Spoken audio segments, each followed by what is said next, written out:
Stock మార్కెట్లు full జోష్లో ఉండడంతో public issue బాట పడుతున్నాయి పలు కంపెనీలు.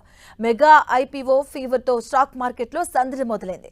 దిగ్గజ సంస్థలు జియోతో పాటుగా ఎన్ఎస్ఈ నిధుల సేకరణకు ఫోకస్ పెట్టాయి. ఇప్పటికే ఈ బడా సంస్థలు ఐపీఓకు వచ్చేందుకు సెబీకి ప్రాస్పెక్ట్ కూడా సమర్పించాయి. మరో 2-3 నెలల్లో ఈ 2 మెగా ఐపీఓలు ఇన్వెస్టర్లు తలుపు తట్టనున్నాయి. ఈ మెగా ఐపీఓలు క్లిక్ అవుతాయని ఆయా కంపెనీలు అంచనా వేస్తున్నాయి.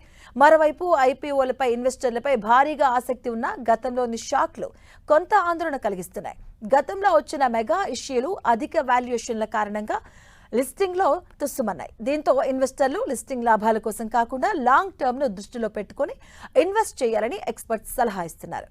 ఇండియన్ క్యాపిటల్ మార్కెట్లో సెన్సేషన్ సృష్టించేందుకు సిద్ధమైన ముఖేష్ అంబానీకి చెందిన జియో ప్లాట్ఫామ్స్ దేశంలోనే అతిపెద్ద ఐపీఓగా చరిత్ర సృష్టించేందుకు జియో సిద్ధమైంది. దాదాపు 37,000 కోట్ల నిధులను సమీకరించేందుకు ఇటీవలే సెబీకి ప్రాస్పెక్టస్ సమర్పించింది. జియో 27 కోట్ల తాజా షేర్ల జారీ ద్వారా నిధులను సమీకరించనుంది. ఈ నిధులను కంపెనీ సొంత అవసరాల కోసం వినియోగించుకోవాలనుకుంటుంది జియో.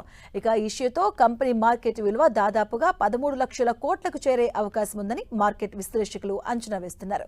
ఇక మరో పెద్ద ఐపీఓ ఎన్ఎస్ఈ 30,000 కోట్ల నిధులు సమీకరించాలని ఎన్ఎస్ఈ భావిస్తుంది. ఎన్ఎస్ఈ ఐపీఓ పూర్తిగా ఆఫర్ ఫర్ సేల్ రూపంలో ఉంటుంది.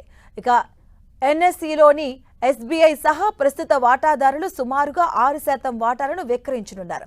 అలాగే ఎన్ఎస్ఈ మార్కెట్ విలువను 5 లక్షల కోట్ల రూపాయలుగా ఎక్స్పర్ట్స్ అంచనా వేస్తున్నారు.